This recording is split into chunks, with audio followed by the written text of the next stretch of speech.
all the winter house drama that happened after dark. Plus Ashley Darby dishes on her and Luke's romantic spark. Virtual reality. Hi, I'm Danny.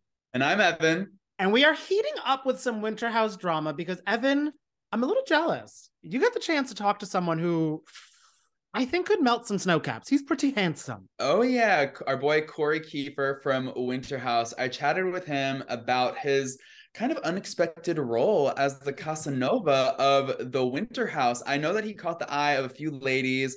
Sierra, I know, was kind of like digging him, but he ultimately chose to pursue Jess.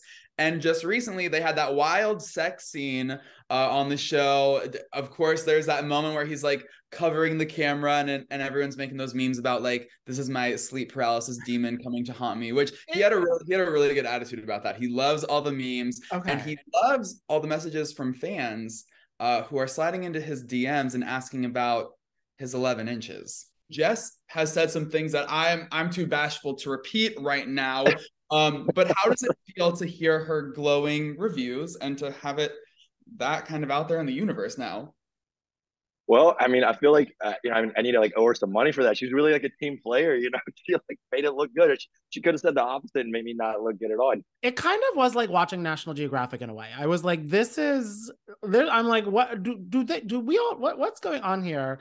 But I mean, I had no complaints. I mean, they seem to be very much in love. And there's something about Winter House, I feel, where people just get hot and heavy. I don't know if it's the cold weather outside, like the spiked hot cocoa or something. I don't know, but everybody is feeling themselves the most here. I can't wait to see how it plays out because Kory teased that there was going to be kind of like a turn in the dynamics in the house. So I don't know if he and Jess make it to the end, but we'll be tuning in for sure. Like, I don't really know them that well. I hope they're happy. You know who I hope is really, really happy? One of my favorite housewives, Ashley Darby, and her new boo, or new friend, who is turning into boo territory. I don't know what they are calling themselves. Luke.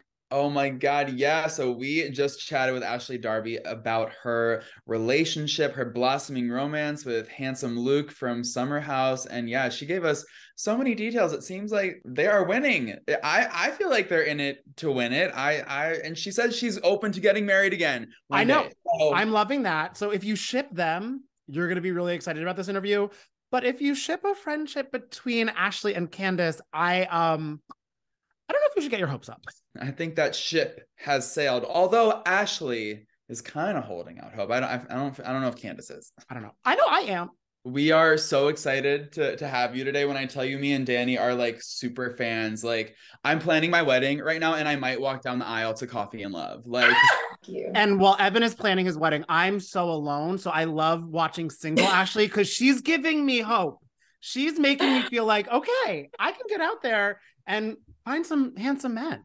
You definitely will. Okay. I know that like it's a little bit scary, but there are definitely some good fish in the sea. Now dating kind of like for the first time as a mom too. How is that? Oh my gosh, it is so challenging because I feel very protective of my kids, number one. So I'm always like really looking at everybody with a side eye, but also they take so much time. My children require so much time. So even if I'm talking to somebody, like there is this special someone that I've been talking to lately, and when I'm talking to him, my kids like will, be screaming or they'll like run around in the background naked. And I'm like, oh my gosh, children, can I just have a minute, Speaking of that special someone, Ashley, I think we know who you're talking about. And his name begins with L, and he stars on Bravo as well. So let's just talk about Luke. I love to see you two thriving. What's the latest? Luke is a really great guy. And, I'm going to be honest that when I first heard about him, I didn't know anything about him, right? But he's very attractive. And I'm like, oh gosh, like, is he just going to be this like, pretty douche, But no, he's actually a very compassionate, kind guy. He actually gives really good life advice too, which I was surprised about. And yeah, there are just so many layers to him, to his personality, and he's got a lot more depth. At what point during BravoCon did you realize, okay, wow, like this might actually be a thing? It was actually after BravoCon After Dark. We watched Tom perform on stage. And it was so good. Both of us like got really wrapped up in the music. And it was like I was with somebody who I was like meant to be at the concert with. It was a really surreal feeling. Oh. And we just were vibing and singing together. And that was when I was like, okay, like this is something a little more than what I thought it was going to be.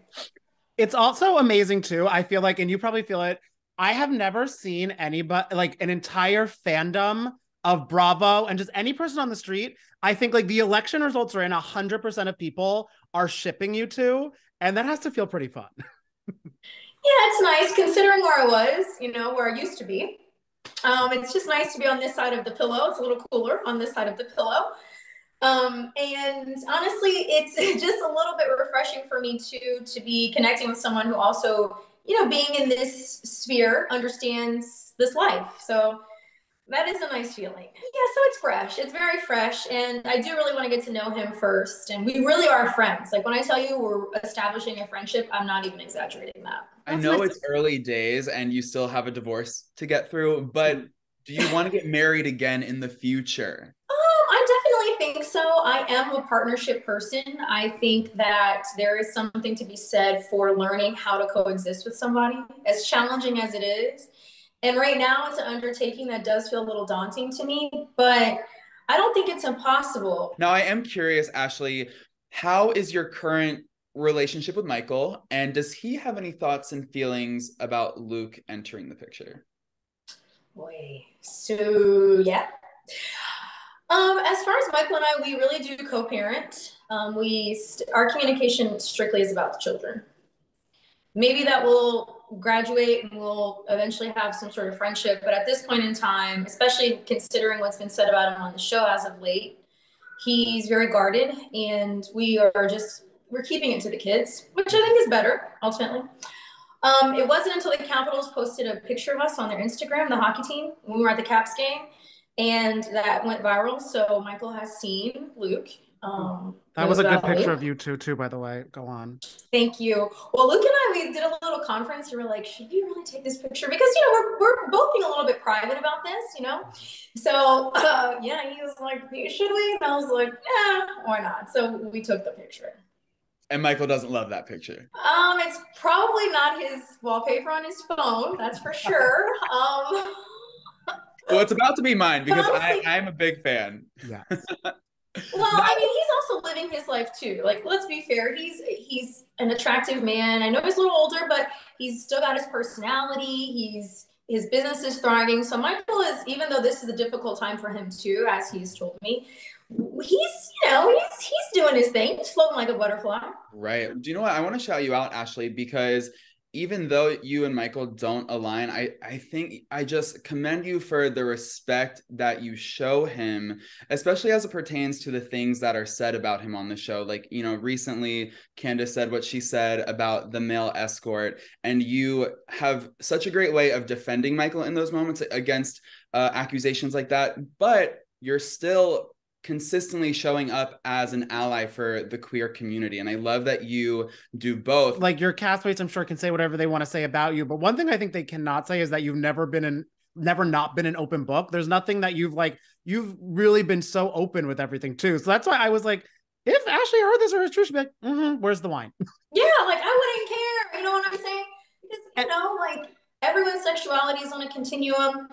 If that was something that Michael wanted to do and did, and I heard about it, fine. You know, like that would be it. But yeah, it's just more so the nature of the delivery, how it was conveyed that he was like doing this secretly, cheating on me, that sort of thing. That was a little hard to bear. It also feels a little weird timing wise too, because it's sort of, you're like, yeah, I'm separating from him. Why are you trying to throw stuff at me now when it's like, I'm taking all these steps, and like, then it could make it get murky legally and everything like that too. You're like, can I just finish my business while you all shout? Yeah, I mean, I don't really expect her to have that sort of respect. That is a level of maturity that I don't think she's fully reached yet. Your husband likes to leave you. Do you want to and go to a man named house? I don't expect her to know that those sort of comments can complicate an already very complicated situation. So that's why I don't even get upset when she says things like that, because it's like, why am I going to get upset and angry when someone is purposefully poking me. And what I was saying to her, I know that my delivery was wrong, but I was not trying to hurt her. I was really trying to bring something that I had heard that I thought she needed to know to the forefront. I've also heard that Chris has been in some other DMs. So, you know, it is what it is. It was really devastating to see this friendship between you and Candace crumble so quickly. Like, I had hope when y'all were just having a little kiki at her house. It was a good. That was so wild. I know. And you know, I know this is really hard for even Candace to hear and for Candace to understand, but I never give up hope that Candace and I one day will be friends. You know, it's not going to be tomorrow. It, you know, won't be by Christmas, but I think that we do have similarities that perhaps as she like moves a little further in her life and whatever, maybe we can have more common ground. Yeah. Now, Ashley, before we let you go, Danny and I have to ask about this explosive scene with the martini toss and Peter and Mia and Wendy. What was the experience like for you? I feel like I was in Bad Girls Club. Like, it was so fast. Literally, we're just sitting there enjoying a meal together. I even forget what we were talking about, and it just exploded so quickly. And the thing is, I'm seeing now, like in clips and stuff like that, there are things that had transpired that Mia had talked about with Peter or whatever that I didn't know about. So there's much more to the situation. But I know that in that moment, I was completely caught off guard. And, you know, Karen, the grand dame was out of there with the quickness, okay? She was like, not this moneymaker. So, but I think the rest of us were kind of like just really surprised by how quickly it escalated. Was it warranted? Because Wendy asserts that the drink toss was not warranted. I say no. Here's my thing. I feel like maybe the drink toss for the diet, there were some words that were exchanged that were a little spicy. The follow-up that happened after that was unnecessary, in my opinion. And I have vocalized that to the parties that be, that it just didn't need to keep going the way it was going based on how Wendy was responding. And especially because you guys are in, as everyone has said, not the biggest house. So you can't really separate from everybody after this fight either. Well, that is something that you will see. That becomes a whole thing. Well, we cannot wait to see how it plays out. Ashley, thank you so much for taking the time to chat with us. Danny and I worship you.